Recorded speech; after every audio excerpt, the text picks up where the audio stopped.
Si Pulong Duterte po ay hinamon itong si Vince Dizon matapos pong, banatan itong, baha sa Davao City.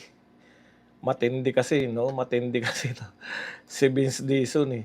Akala mo akala niyo kung bumanat sa Davao 'pag bumabaha ay alam niyo yung problema 'no, lahat ng, mga tao parang ibang bansa yung Davao kung banatan nila, eh. 'Pag bumaha sa Davao, dapat banatan natin kasi may baha sa Davao, pero 'pag baha po sa ibang parte ng Pilipinas, wala lang, normal lang kasi Pilipinas 'to, eh, bahain. Pero for the first time po 'no, narindi na siguro si Pulong.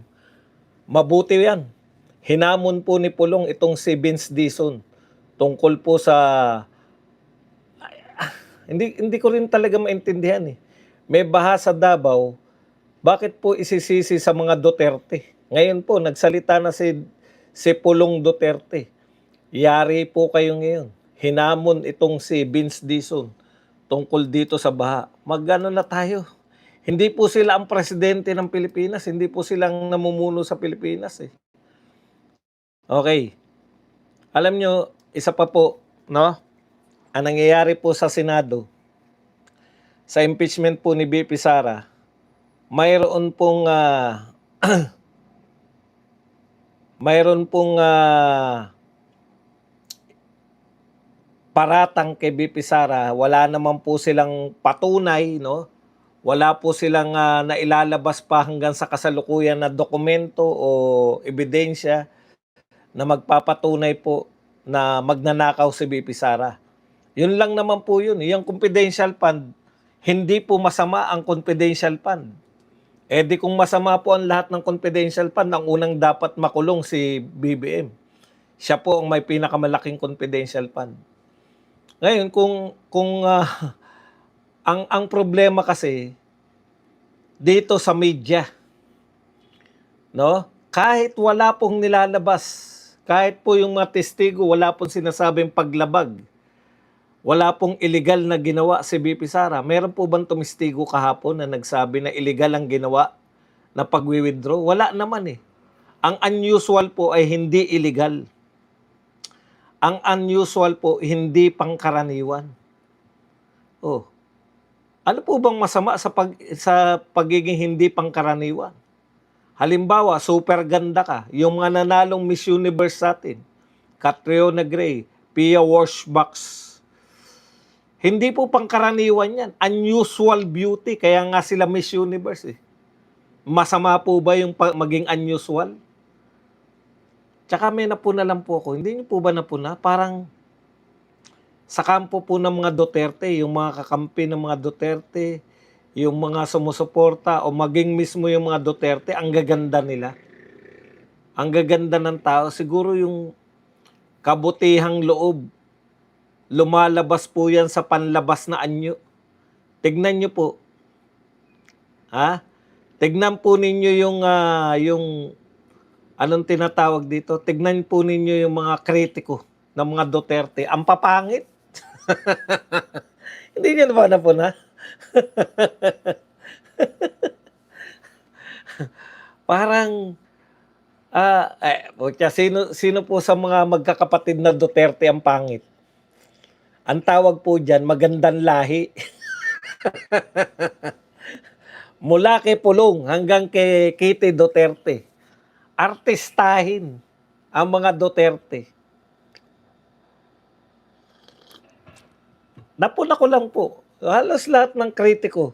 Mula pa kay Sel Jokno, De Lima, eto mga makabago na, si Luistro, pati po yung mga sila Lovely Granada, sila sangkatutak, no? Siguro doon po nagsisimula yung pagkamuhi nyo sa mga Duterte. Tuwing titingin kayo sa umaga sa mga salamin, grabe. Tapos makikita nyo yung mga mukha ng mga Duterte, suklam agad, eh. Hindi po ako na may personal. Napupuna ko lang po. Masama po bang mapuna? Masama po bang mapuna natin na ang papangit nila? Hindi ko naman po sinasabi lahat ng supporter ng mga Duterte magaganda at mga gwapo. Ang sinasabi ko, ang gaganda po ng mga Duterte. Tapos yung mga pangunahing kritiko nila, iisa lang ang katangian, ang aaskad ng mga pagmumuka. Yung mga bata-bata pa, sila Ridon, sila Lovely Granada.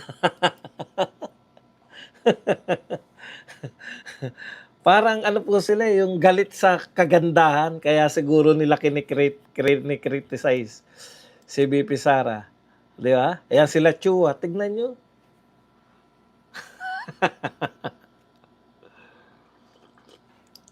Okay. Yung nangyari po kahapon, wala pong binunyag itong mga taga-Land Bank. Wala po silang binunyag na katiwalian. Wala. Pero, yung mga majority senators, akala mo may malaking issue. Akala mo may issue na, unusual? Ngayon lang meron? Ngayon lang may nag-withdraw? Kung ibalita ko po sa inyo na ngayon lang tayo nagkaroon ng tennis na pasok po sa top 50 o top 20 o top 50 o kasama na po siya sa regular na world rankings ng World Tennis Association. Ngayon lang po tayo nagkaroon ng totoong tennis star na kasama po.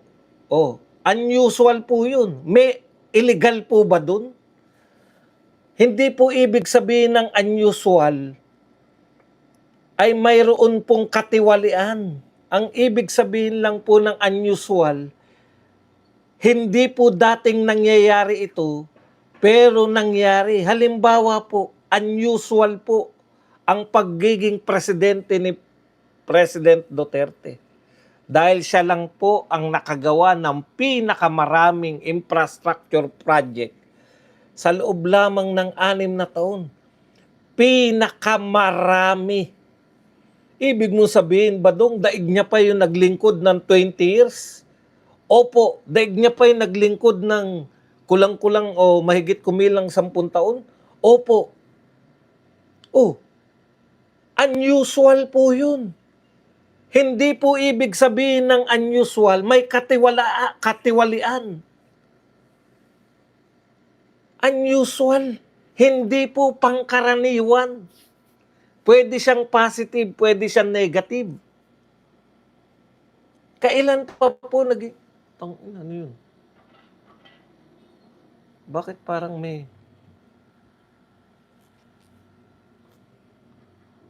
May parang...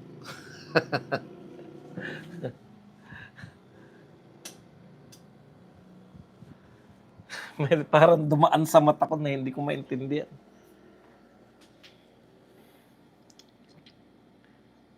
Okay, hindi po unusual, hindi po ang kahulugan ng unusual kasi sa kawalan po ng maibabanat kay VP Sara Duterte. Kawalan po, yan po yung mga unusual binabanatan. Talagang unusual po siya bilang Vice President. Dahil siya lang po ang tanging Vice President na pinuno ng NTF-ELCAC. Ang NTF-ELCAC po ay naganap lamang sa panahon ni Tatay Digong. So bago pa po yung NTF-ELCAC, bago po yan. National Task Force NTF-ELCAC. Against ano na nga yung na NTF-ELCAC? Di po ba? Ibig sabihin, wala pa pong Vice President na naging pinuno ng NTF-ELCAC. Si VP Sara pa lang ang Vice President na naging pinuno ng NTF-ELCAC dahil bago po yan. To end local insurgent, alam niyo yan.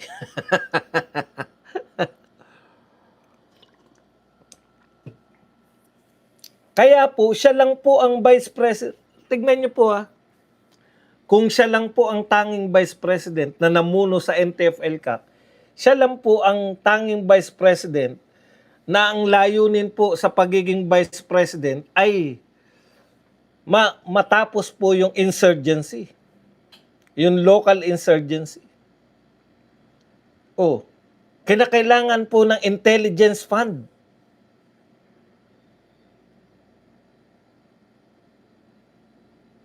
Kaya po, may intelligence fund po si VP Sara kasi kinakailangan ng intelligence. Panlaban po yan sa insurgency. Bakit po unusual? Wala naman pong dating Vice President na may silbi. Lahat po ng dating Vice President walang silbi. Okay na kailangan po ko pa bang i-spelling sa inyo yan? Yung experience po ni VP Sara Duterte, pagiging Davao Mayor.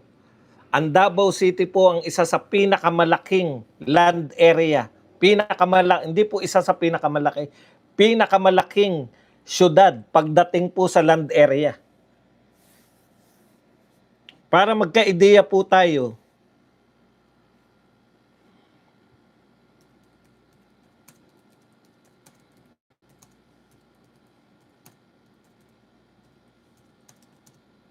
tinanong ko po itong kaibigan natin na AI, gaano kalaki yung Davao kumpara sa NCR? Okay, ito po ang sagot, 3.8. So yung NCR po na nalalakihan na tayo, ang kahulugan po ng NCR, National Capital Region, kasama po diyan yung Manila, Pasay, Quezon City, Makati, Taguig, San Juan, Mandaluyong.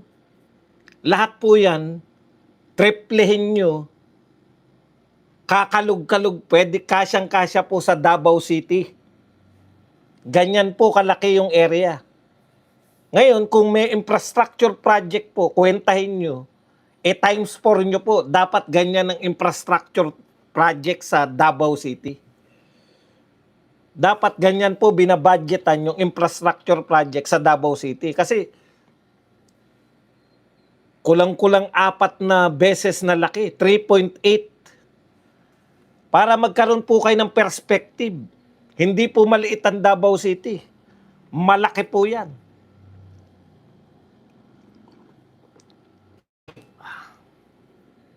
Kumpara po sa Metro Manila. Okay.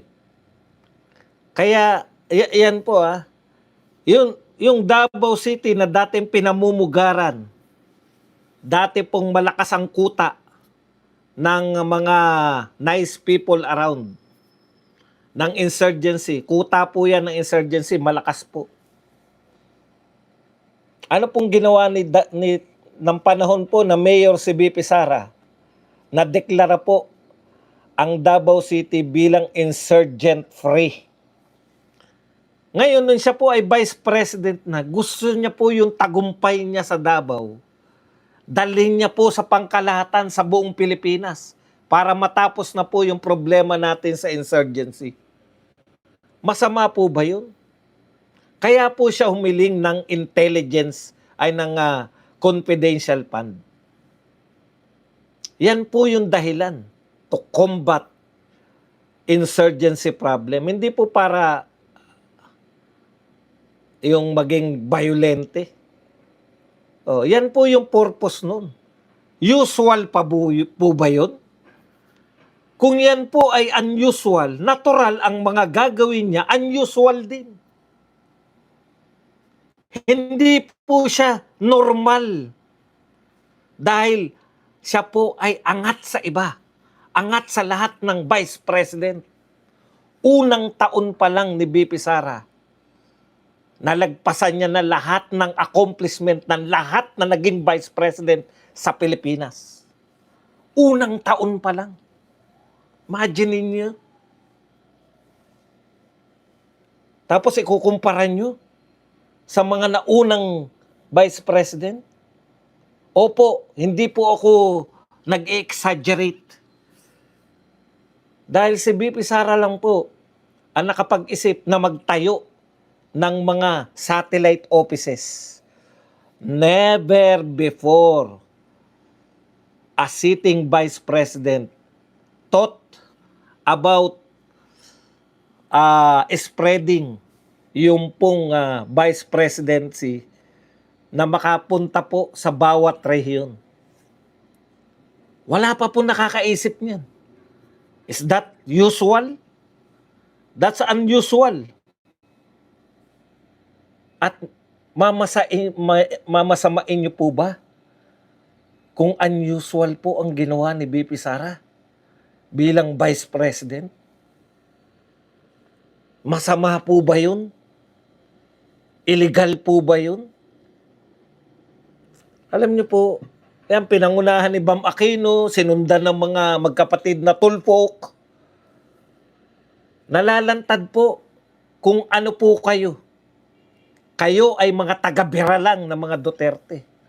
Hindi talaga kayo naglilingkod bilang mga senador.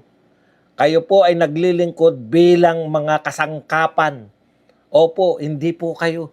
Kasangkapan lang kayo para siraan si BP Sara at mga Duterte. Yan lang kayo. Lahat ng pagmamarunong ninyo nalalantad ngayon. Is it unusual? It's not unusual. Hindi po unusual. Ano ngayon? Hindi po siya usual. Ano? Ganun po ang mga dakilang tao, dakilang leader. Hindi po sila usual ang mga ginagawa nila.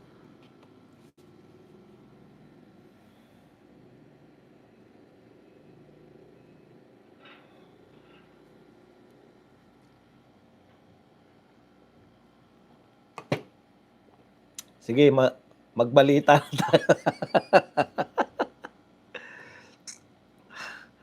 Wala po na ipakita ang prosecution kahapon na illegal na gawain. Nag-aaksaya tayo ng panahon. Isang araw na naman po ang nakalipas, 25 million na naman po ang nagastos. Wala naman po ni bintang. Hindi po sila nagbintang na magnanakaw si BP Sara. Katunayan po, pinatunayan ng Land Bank, wala po. Ano lang po ang pinag-usapan, nag-withdraw. Is it illegal na mag-withdraw ka ng 125 million cash? Hindi po. Unusual lang. Putya. Tapos sasaluhin na lang ng media. Ito po ang pinakamalaki. Ako po ang pinakamalaki kung nakikitang problema natin dito sa Pilipinas, yang mga hindi bayarang media. Tangina, ewan ko na lang kung makakita pa kayo ng ibubuta sa akin. Kayong mga media, hindi kayo bayaran. Pero kayo po ang pinakamalaking problema namin. Kayong mga hindi bayarang media. Bigyan ko kayo ng halimbawa. Wala pong usapin, ha? Napaliwanag ko po, walang usapin ang pagiging unusual. Sasaluhin na lang po yan ng mga sikat na media.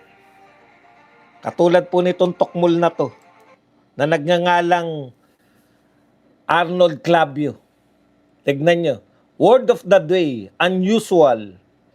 The word unusual comes from the Latin prefix un, meaning not, combined with the usual tracing back from the Latin usualis, from usus, use of custom. So, ang ibig sabihin ng unusual ay hindi pangkaraniwan. Wala naman pong illegal. Kung ang tao gumagawa ng hindi pangkaraniwan, ano ngayon?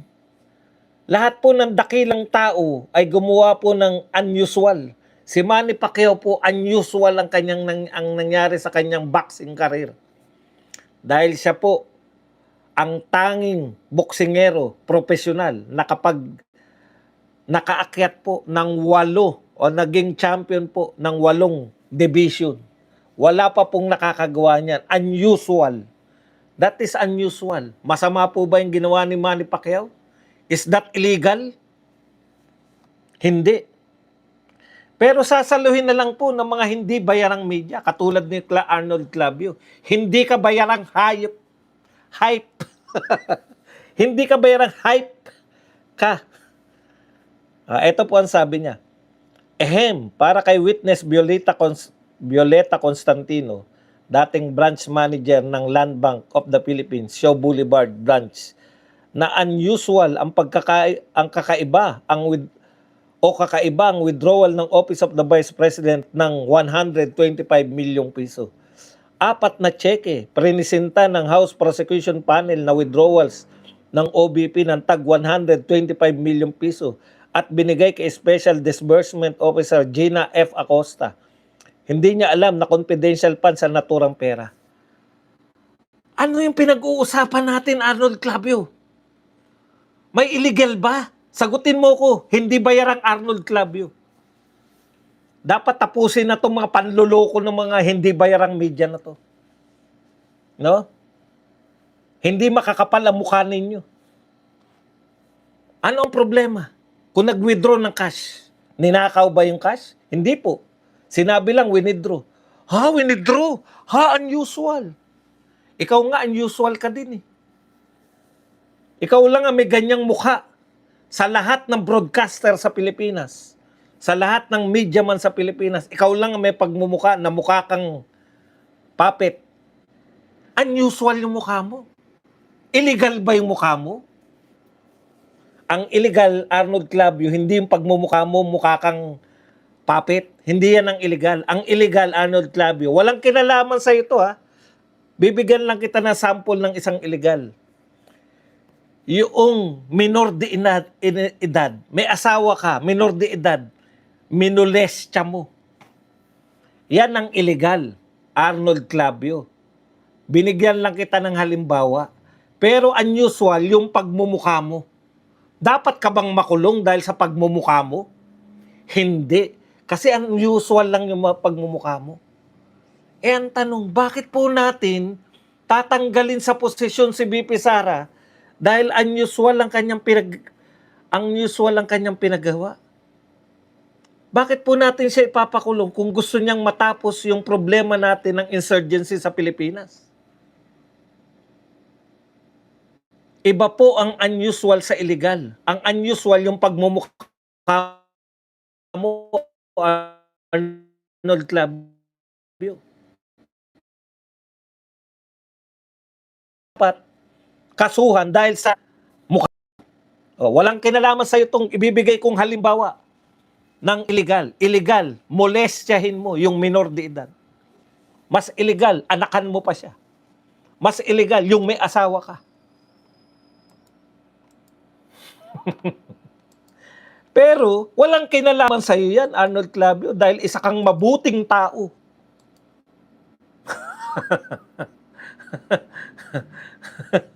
Di ba? Hindi ka bayaran. Isa kang mabuting nilalang. Ano po ang problema nyo sa unusual? Ganyan ang ating media. Hindi sila bayaran. They are unusual. Kitang-kita yung mga flood control. Trilyon ng budget. Meron pa rin baha. Hindi binabanatan ng mga unusual na media. Pero, yung mga hindi illegal, yun ang mga binabanatan. Dahil sila'y mga hindi bayaran. Bahala na po kayo umintindi, ha, putang.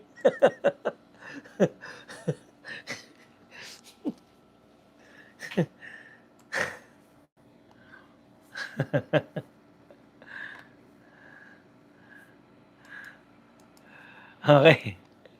Punta na po tayo sa iba pa. Pinagmalaki po ni BBM, palakpakan, no? Di ba? Ito po, isa sa pinakamalakas na palakpak eh. Yung pong, anong tawag dyan, systems loss. Bakit tayo ang magbabayad na systems loss? Nagsalita na po ang Meralco. Mr. President, nagsalita na po yung chairman ng Meralco. Sabi po ni Chairman Manny Pangilinan, nagtatanong po siya, kung tatanggalin niyo po yung systems loss, sino po ang sasalo ng systems loss? The systems loss is still there. It's not going to disappear. Kaya kailangan pagdesisyonan kung sino ang sasagot sa gastusing ito. Tinigasan po. Ay, Father Flavi, hindi ibang tigas to ha. Tinigasan po ni Chairman Pangilinan. Lagi pong may systems loss. Di ba? Ang tanong niya, kung tatanggalin niyo po yan sa billing, yung systems loss, sino po ang mananagot? Oh, Mr. President, sagot. Hindi ko po pinagtatanggol yung Meralco. Ito po ay konkretong problema na nilabasan po. Father Flavio pa po nilabasan. Ha?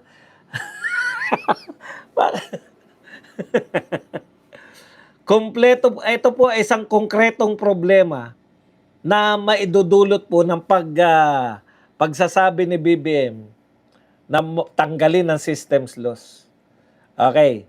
Ang tanong po ni Chairman ng Meralco, Pangilinan, MVP, sino po magbabayad ng systems loss? Ikaw naman, MVP, oh. Pang-SONA lang yan.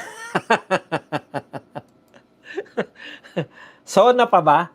Bakit mo problema yan, MVP? SONA pa ba? Ha? Hindi na yata SONA eh. Bakit mo problema yan? Ikaw naman talaga MVP, oh. Pan-SONA lang po na, ano yan, na pronouncement yan. Ilan na po ba ang mga sinabi sa SONA na hindi naman po nagkatotoo? Ilan na po? Sangkatutak na. Huhulihin natin ang mga smugglers, mga hoarders, at mga price manipulators. Meron na po bang nakulong na smuggler? Price hoarder, price manipulator, etc., etc.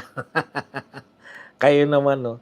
Ang mga speech po ng pansona lang yun. Huwag nating masyado. Dinadamdam ni Pangilinan. Sino raw maniningil? Tama, magandang question yan. Dahil po siya ay nagne-negosyo, di ba? Negosyo niya yung Meralco eh. Kinakailangan nilang kumita. Ang tanong niya, konkreto. Sino po, kanino po namin sisingilin yung systems loss?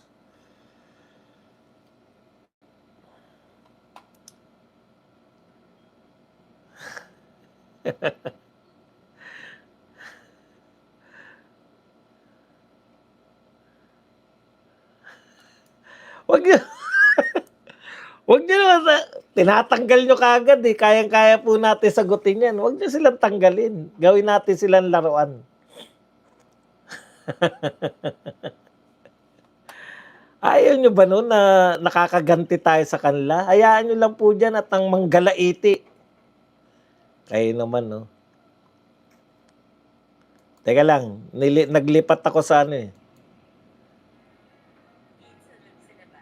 It's not unusual.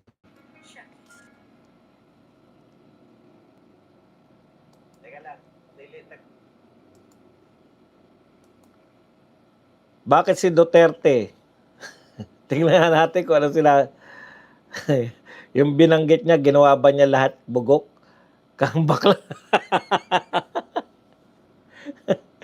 Christian Borneo. Ay, bading ba ako? Sige, tanggalin mo na yung, yung daliri mo sa puwet mo ngayon. Tuwing nanonood ka siguro, nakasaksak yung daliri mo sa wet box mo. Ini-imagine mo ba ako? Ha? May ginagawa, umuungol ka ba? Amuyin mo na daliri mo muna.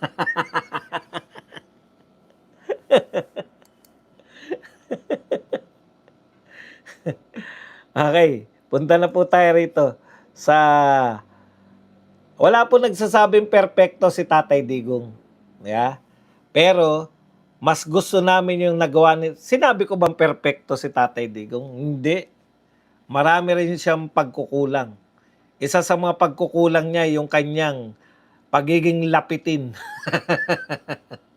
Pero, hindi po siya korap. Hindi po siya wala po siyang issue ng pagnanakaw. At wala po siyang, hindi po siya nagpayaman sa kanyang posisyon. Okay. Punta na po tayo rito. Yung mga nagbabaka sakaling maging senador na dilawan na gumagamit po sa pagbanat kay Marcos para po siya iboto natin, si Erice. Sabi po ni Erice, ito po, dilawan po to. Wag po kayo na ito po ay kakampi natin. Hindi niya po sinasabi na siya ay maka-Duterte. In fact, binabanatan, sabi niya, kritiko siya ng mga Duterte. Pero kritiko din po siya ng mga Marcos. In fairness kay Erice. Okay. Ito po ang sinabi ni Erice. Sabi nila, tingin daw ng palasyo, kaya ako critic ay dahil supporter ako ni Sara Duterte. Sabi ni Vince Dizon, kasi daw yung mga salita ko ay nakakalakas sa mga Duterte. Sabi ko naman, mali yan. Yung mga mali ninyo, yun ang nakakalakas kay BP Sara Duterte. Alam nyo, sa totoo, tama yan eh. May nagpasalamat si BP Sara Duterte dahil malakas daw siya sa taas. Dahil hanggang ngayon, mataas ang kanyang rating. Di po siya nagbabayad, wala po siyang binabayarang media, no? Wala po siyang binabayarang mga vlogger. Taliwas po sa gusto nilang palabasin na kami po ay bayaran. Di po kami bayaran. Nakita niyo naman, iba-ibang mga sinasabi namin. Yung mga Duterte supporters nga, nagsasabong-sabong pa eh.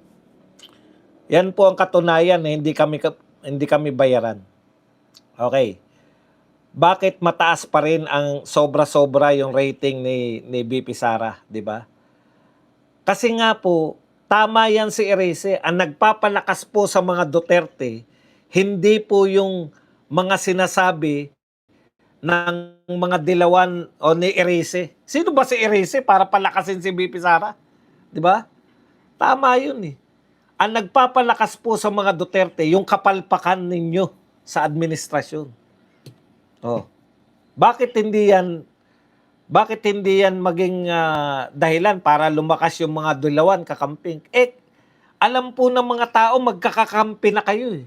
Magkakampi na si Leni at si Marcos. Si BBM at si Leni, panay na pumuri ni Leni. Yan ang leader ng mga dilawan at kakamping, si Leni Robredo. Anong uri ng leader? Tandaan nyo po, before ng eleksyon o nung nangangampanya po sila sa eleksyon, ang sinasabi po ni Leni Robredo, ang pamilya ni Marcos, kasama si Marcos, magnanakaw, sinungaling, etc. etc. Ngayon po, ang dami nagawa ni Marcos. Ang dami nagawa. Paano? Binuhusan siya ng proyekto sa Naga. Binigyan siya ng 500 million. Yan po ang katapat. Yan ang katapat ng mga leader na wala talagang prinsipyo. Ngayon, paano mapupunta? Kunwari, ikaw ay nagalit na sa administrasyon na to. Sino po ang magiging, sino na po susuportahan mo? Ang tanging totoo na lumalaban sa mga Marcos, mga Duterte na lang. Kaya sino po nagpapalakas? Yung kapalpakan po ng administrasyon, yan po ang nagpapalakas kay BP Sara. Hindi po yung kung sino-sinong sinasabi ninyo.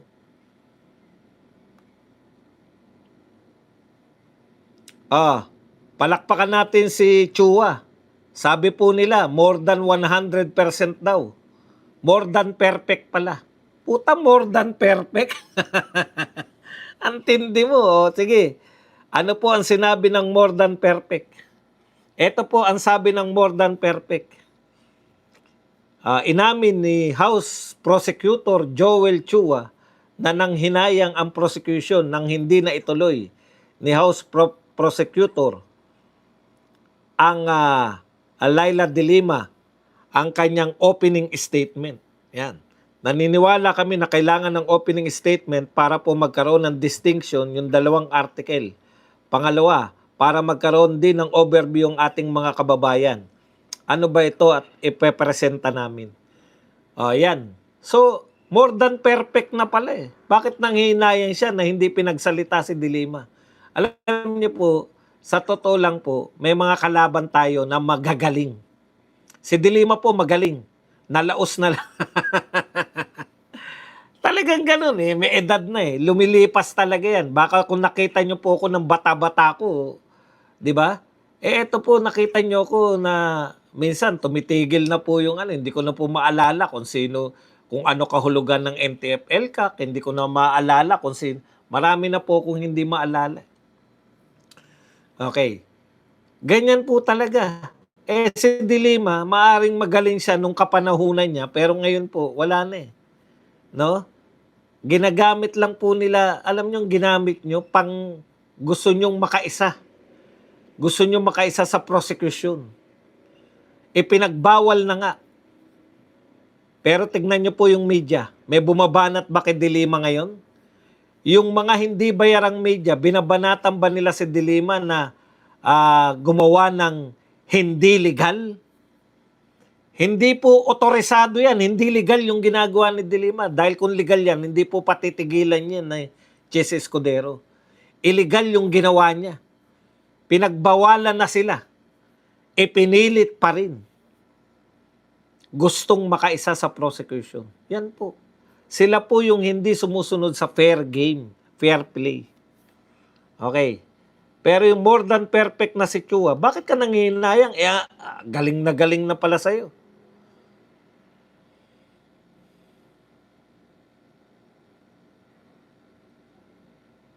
Okay, punta na po tayo rito. Ano po ba yung sinabi nito ni Vince Dizon? At paano siya pinalagan nito ni Pulong Duterte? Alam nyo kasi, katulad po ng mga mahihinang kukote, ng mga followers po ng nasa Malacanang, tuwing babaha po sa Davao City, Davao City, bakit baha sa inyo? Hindi nyo po alam. Sabi ko nga, ang laki-laki ng Davao. Hindi po yan budget ng Davao City yung mga magtatayo kayo ng flood control. Kinakailangan po yung pondohan. Katulad po ng pagpopondo ng national government sa lahat ng flood control sa Pilipinas, kinakailangan pondohan nyo rin yung Davao City. Hindi po obra na ibang local government pinopondohan ninyo. Tapos Davao City, wala kayong pondo. Tapos tuwing babaha sa Davao City, kayo pa'y nangunguna sa pangangantyaw. Katulad po nito ni Vince Dizon. Inupakan niya. Binanatan niya bakit may bumabaha sa Davao City. Okay. Eto, anuin natin kung ano-ano po yung mga binanat nito ni Vince Dizon. Sabi ni Vince Dizon, nakakagalit ang sitwasyon ng binahang pamilya sa Davao City at kailangang imbestigahan ng mga flood control project sa lungsod. Di ba? Ganun kagad, no? May baha, kaya dapat imbestigahan yung flood control project sa lungsod. Pucha, sabihin naman ng mga tao, matapos inspeksyonin ang barangay Talomo proper, hayagang pinagalitan at kunestyon ni Dizon ang local district engineer dahil sa nakitang kakulangan at kapabayaan sa infrastruktura na nagpalala sa baha noong Hulyo 24, 2026. Okay. Narito ang pangunahing puntos na binigyan diin ni Secretary Vince Dizon. Putol-putol na gabyon sa dike. Okay. Kinwestiyon niya bakit hindi tinapos o putol ang paglalagay ng mga gabyon sa kahabaan ng dike sa Talomo River na naging sanhi ng pagpasok ng tubig sa mga kabahayan. Dizon reprimanded the district engineer for failing to install the gabyons along the entire length of the dike. Okay. Isa pang sinabi ni Dizon, 10 taong walang dredging. Sinermo na ni Dizon ng mga opisyal matapos madiskupring 10 taon nang hindi nagde-dredge o nalilinis ang ilog malapit sa bangkal, kaya naging mababaw at makipot ito. Anya kasi 10 years na ang last na dredging. Silted na tayo. Bakit naman hindi inuna ito? Hindi, no? Kakulangan sa infrastruktura sa upstream. Ngayon po natin nakikita. Binulgar ng mahagaling na si Vince Dizon kung anong mga problema, bakit bumaba sa Davao City.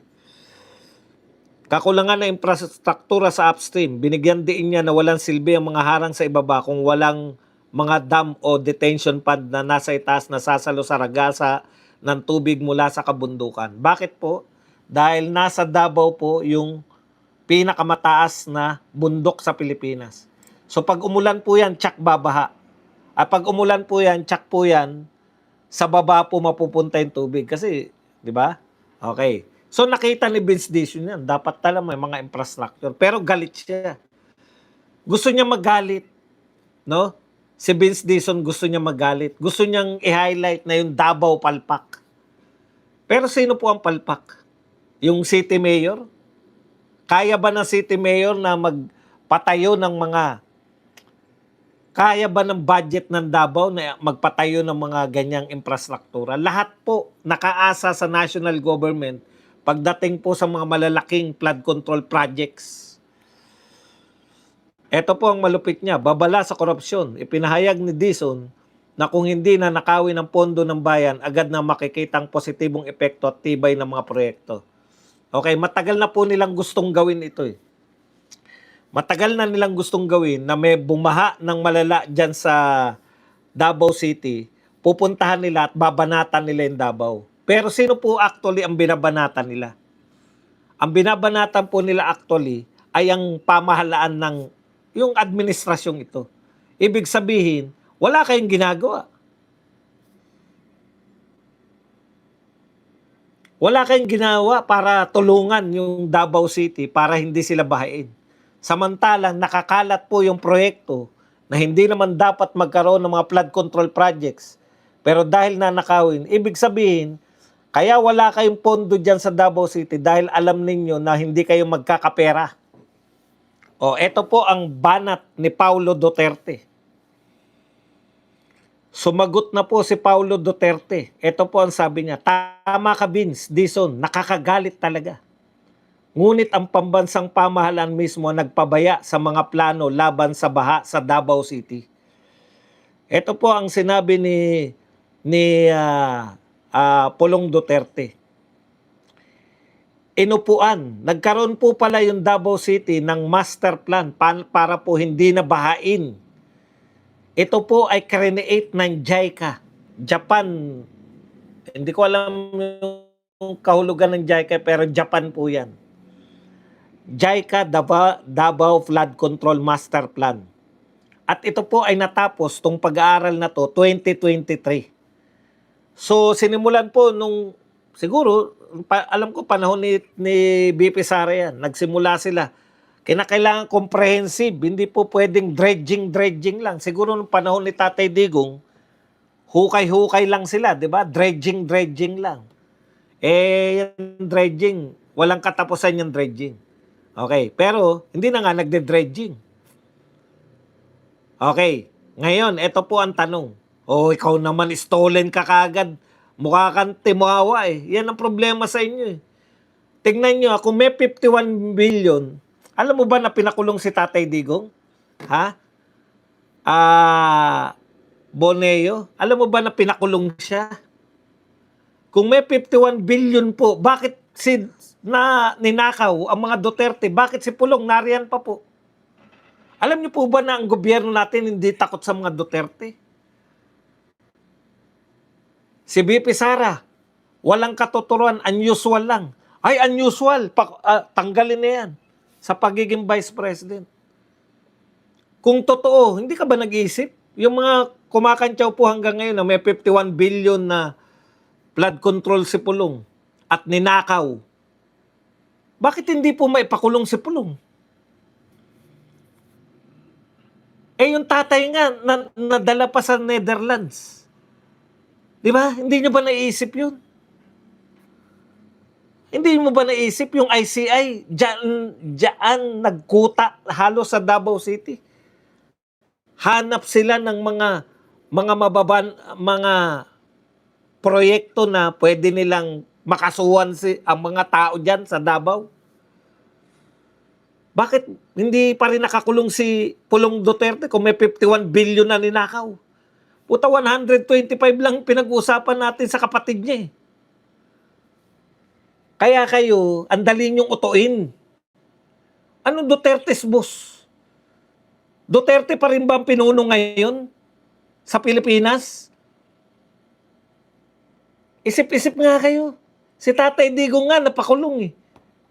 Bakit hindi mapakulong si Paulo Duterte kung totoong ninakaw? Yan po kasi pinipid sa inyo.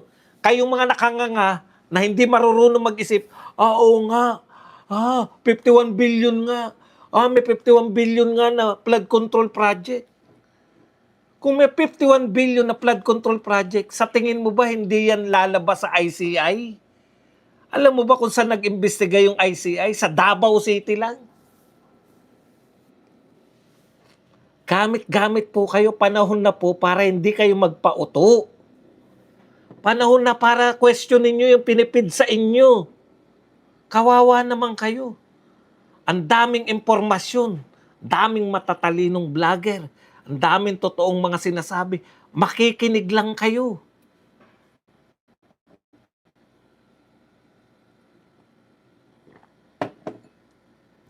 Di po ba? Illogical. That is illogical. Illogical. Ninakaw yan ng mga Duterte. Oh, asa na? Hindi po. Gusto ko pong maunawaan niya kasi nauunawaan niya yan eh. Alam ko ngayon, kinu-question na niya yung sarili niyang katinuan. Katinuan niya na yung kinu-question sa kanya. Paano ko naniwala na ninakaw tong 51 billion samantalang ang pinag-uusapan sa impeachment, wala pa pong kalahating bilyon. Tapos 51 billion ninakaw. Ano na? Ako ba talaga ay isang uto-uto? Ganun ba ako katalino? Ganun ba kami binobo ng aming mga sinusuportahan? Para hindi namin maisip na ang impeachment trial, wala pa pong milyon lang po ang pinag-uusapan. Samantalang ang ninakaw po nila ayon sa sinabi sa amin na tinanggap namin ng buong puso, nagnakaw pala yung Duterte ng 51 billion. Bakit po si Sara Duterte, milyon lang po ang pinag-uusapan? At hindi pa po napag-uusapan yung salitang nakaw. Unusual lang. Ha? Ayoko makinig sa'yo ba dong? Nililinaw mo ang utak ko na ako pala isang uto-uto. Ayoko. I will resist from listening to you. Ayokong mamulat.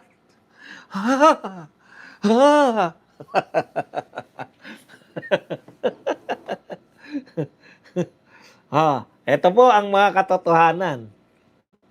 Pwede nyo namang i-research to. Ito po ang isang punto ni Pulong Duterte.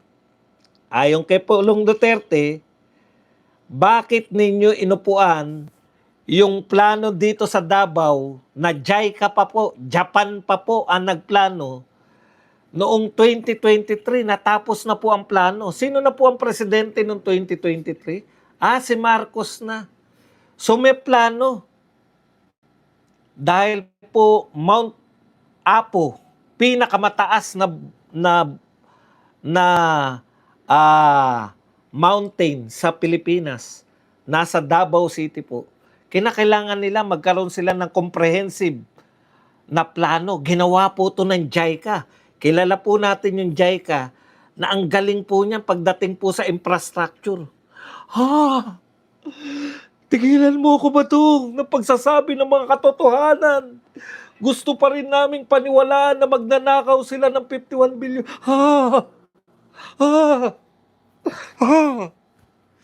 Dito po tayo sa katotohanan. Walang magko-question ng JICA project, JICA plan. So nagpasa po 2023, natapos po ang plano ng JICA.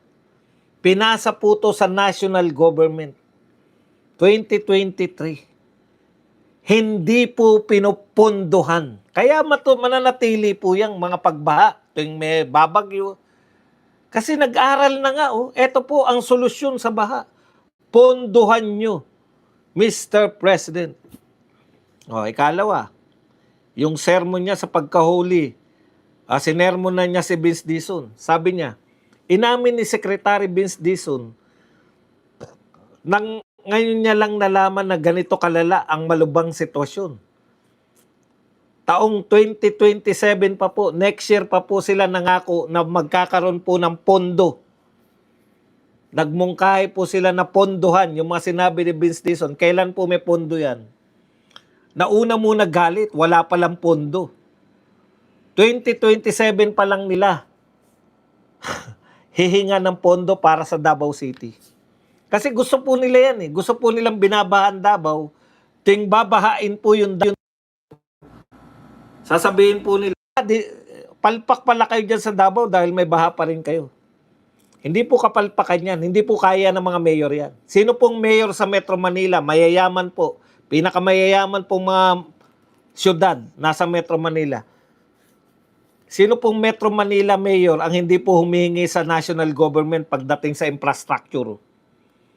Gaano na nga kalaki ang Davao City? 3.8 kasi na laki ng Metro Manila. So, ibig sabihin, yung mga mayayaman na lungsod sa Kamaynilaan, maliit po yan kumpara sa Davao City. Gusto ninyo yung mga mayayamang lungsod sa Metro Manila? May pondo sa national government, pero yung Davao City, na 3.8 ang laki sa Metro Manila, hindi nyo popondohan. Tapos sasabihin nyo, palpak ang mayor kasi may baha. Kung pinondohan nyo yan, yung JICA, Davao Flood Control Master Plan, at baha pa rin, naibigay nyo na yung pondo dyan. Tsaka nyo kayo bumanat ng dakdak. Pero kung babanatan mo yung Davao, Vince Dizon, hindi nyo naman pala pinopondohan. Di ba?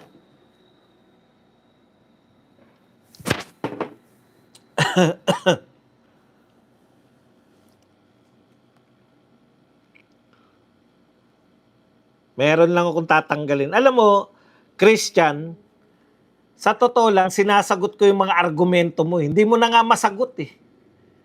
'Di ba? Hindi mo na nga masagot kung paano ninakaw yung 51 billion. May bago ka na namang akusasyon na si Marcoleta naman ay terorista.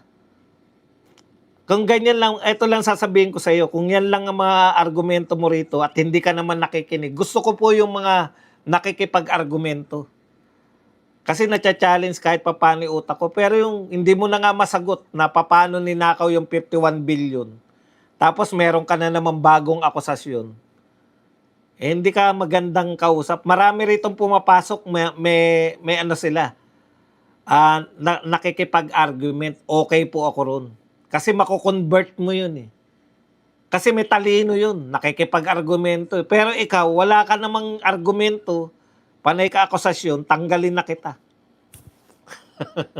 Hindi po dahil sa ayoko na ng bumabanat. Gusto ko nga, 'di ba? Wini-welcome natin 'yan.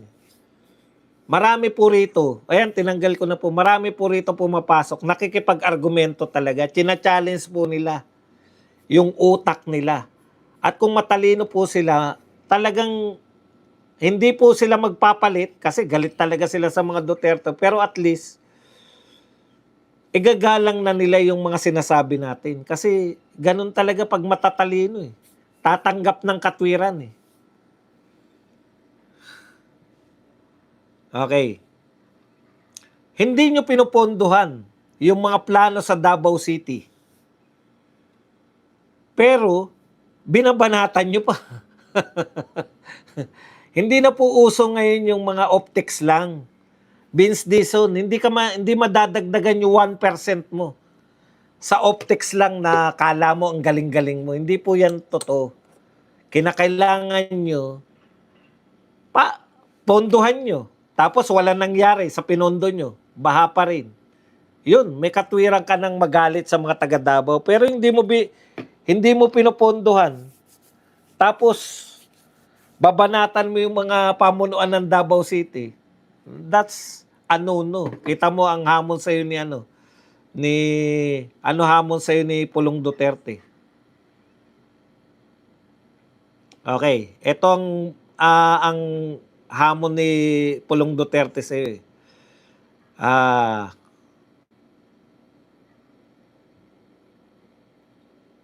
Ito po.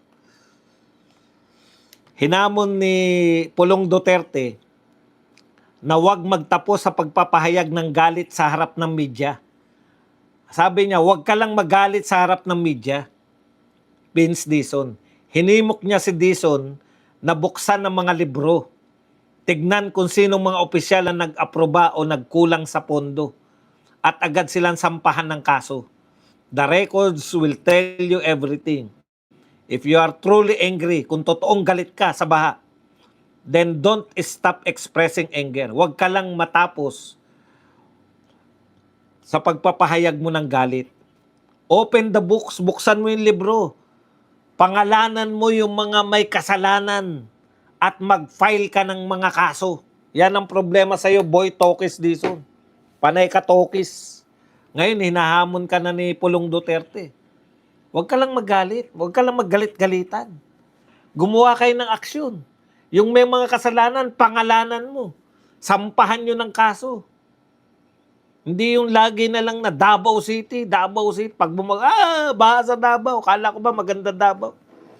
Yung pala, meron naman po palang plano. JICA pa po nagplano. Popondohan nyo na lang. Bakit ang tanong namin sa inyo, bakit ang Davao City ayaw nyong pondohan? May mga lugar nga na hindi naman kinakailangan ng flood control. Alam nyo po yung mga ilog, hindi nyo po kinakailangan harangan ng mga ilog. Di ba may mga ilog na hinarangan nila para wala naman po mga tao? Lumalaki po ko sa yung mga ilog. Tama ko yung mga taga-probinsya po. Pag pangkaraniwan po yung ilog, isang dipa lang, ganyan lang po kalaki yung tubig pag mga tag-araw. Pero pag panahon po ng tag-ulan, putya, napakalaki po ng ilog. Ngayon, para po magkaroon ng mga flood control, kahit hindi naman po kinakailangan dahil walang mga komunidad, lalagay po ng mga harang sa mga ilog. Anong klase yan?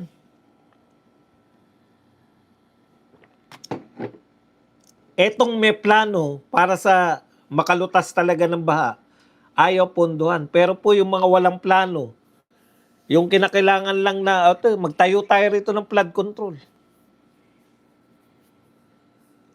Wastong paggamit po ng pera ng mga mamamayan. Yan po ang panawagan namin. At ikaw, boy Tokis Dizon, wag lang galit-galitan. Magkaso kayo sa mga magnanakaw. Yan lang po ang ating topic. Pwede na kayong magtanong, magbigay ng reaksyon at higit sa lahat, pwede po kayong magpakape.